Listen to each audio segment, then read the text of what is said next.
Sherry. Could you state your full name again? Sherry Rollins. And you live in Birmingham, Alabama. And you were married to Ted Rollins for about 14 years, right? Right. And he's the CEO of Campus Crest Communities. And that's a company that builds apartment complexes near colleges and really caters to young people, I guess roughly 18 to 22 and their parents. So we want to look a little bit at how he handles young people. And I understand he recently went to Fort Collins, Colorado. They're planning to build a complex at Colorado State University. Is that correct? Fort Collins, Colorado. I think it's Colorado State University. Yeah. And I understand Ted and several people from Campus Crest went there recently to try to deal with planning and zoning issues. Can you tell me a little bit about there were some young people on that trip with him, is that correct? Sort of as to sort of help promote Campus Crest. First I'd like to say he is the CEO and owner of Campus Crest. He went to Fort Collins, Colorado, and he asked our daughter to go along with him to help him sell the deal, quote unquote. He's having a hard time at Fort Collins, as I understand it, with the style of the building and with the product that he was planning to deliver.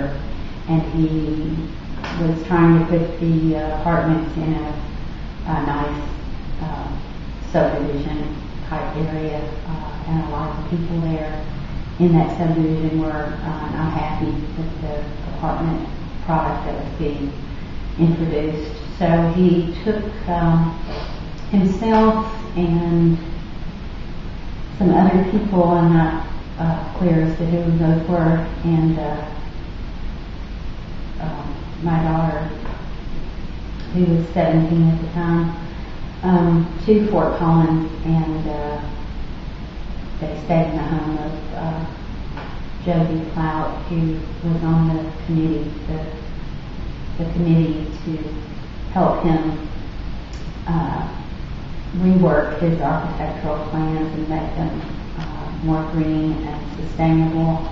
And she works for some group which falls under the umbrella of the university. And that Sarah and Ted, as I understand, stayed with Josie and went to the planning and zoning meeting and the council meeting where the project was approved for Fort Collins. Mm-hmm. And so this was a fairly contentious, there was opposition. Lots of opposition, people speaking out, lots of anger, and it went on until 2 o'clock, 2:30 in the morning. It's what the newspaper said and what my daughter said, and ultimately the project was approved. And ultimately at around 2 o'clock the project was approved that evening. And I understand there was some activity outside the council room, I guess, where they were debating the issues while they were in Fort Collins, and Ted Rollins was involved in drug activity. Is that correct? There was a get-together at Josie's house on more than one occasion. I think they were there for 4 or 5 days. It was told to me that there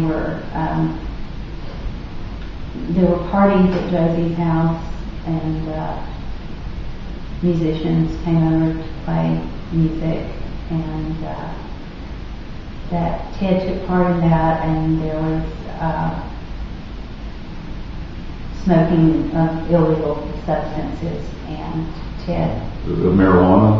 Marijuana, yes. And Sarah's father told her that she could be a part of that if she wanted to, and encouraged it, and she did. Have there been other times, Sherry, that you know of when Ted was in charge of young people, and he allowed them to do things that caused you concern? Numerous occasions, Roger. When Sarah was 14, she was allowed to see at parties at Ted's new house, people smoking marijuana, people drunk, people passed out. And on the trips that she's gone on with her father and his wife's son, who's her age, after he was a little boy in her class at school for 2 or 3 years when they were very young. She has been put in hotel rooms in Barcelona, Spain, with Ted's wife's son, where they were allowed to go out on the beach and run around at 2, 3 o'clock, 4 o'clock in the morning without anyone knowing. And in the same hotel room together, as assigned by the 2 parents on the trip. In Jamaica, they have stayed with the step-grandmother, Michelle Rollins, where Witch's Brew, which is a 100 proof rum drink that's made strictly in Jamaica, and they were allowed to drink Witch's Brew on a daily basis during the day, and at night they were taken to bars. And the Rollins family has big financial interest in Jamaica, I understand, like a big resort. They own the Ritz-Carlton Hotel there, the spa and the resort surrounding it, Palmyra Hotel, Rose Hall Museum. Roughly, I think when Michelle took it over, around 7,000 acres in Jamaica. And Michelle Rollins is Ted's stepmother, right? She's his stepmother, the last wife of John Rollins, and she heads up Rollins Jamaica and all its business interests. And Sarah was staying in her home, as was Ethan Holland's son. And his brother Michael, who was the one who took them to the bars where they were 17 and allowed to drink. And Campus Crest, I know, Sherry, I've looked at their advertising and marketing. They use the term fully loaded for their properties here in the United States to sort of sell that term to college students and their parents. You've sort of seen behind the scenes. What should parents, when they hear that term fully loaded, what should that mean maybe to them? Well, when I read the website, that's the first words that jump out at you, fully loaded living. I think they're in quotation marks.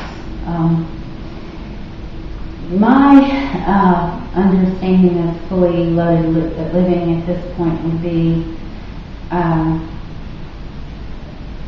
off-campus housing advertised for students,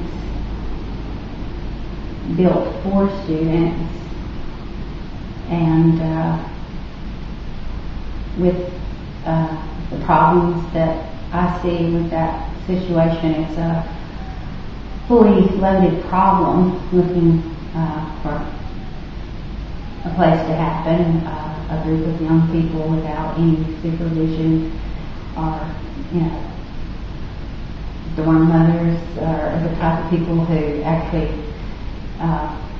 take care and watch over your children in the dorm. Those are not present, so that's one problem that I see. But as back to the fully loaded question, I guess it's maybe a bunch of college students who can get fully loaded, meaning alcohol and other substances. And you've seen young people that are allowed to do that in his care. I've seen people who've been allowed to do that in his care, and I even had a phone call from a parent at the University of South Alabama who called and said her daughter was living a fully loaded life at the Grove because there was a young man down the hall who loads his gun at night and waves it in the air and threatens people. So, and there's a sex offender in one of the... And in Denton, Texas, I read one girl's request to end her lease. It was in the newspaper there. When the balcony fell and the 3 boys had fallen 3 stories to the concrete and were hospitalized, a young girl spoke up and said she wanted to break her lease and that she thought there would be no problem with it after the fall. But she wanted to break her lease because there was an older man living down the hall who was not a student, and that she had been told only students would live in the apartment, and that he was a known sex offender pedophile. Mm-hmm. It sounds like you need to be fully loaded to live there because I understand kids get hit with fees unexpectedly and have to pay. Yeah, they're from what I've read, they're assessed a certain amount for utilities, and when they go over the amount of electricity that is allowed, they're assessed large fees that they didn't expect, and a lot of people get behind in their fees and actually removed from the apartment. Yeah, it's a fully loaded apartment complex, I would say. In a lot of different ways. In a lot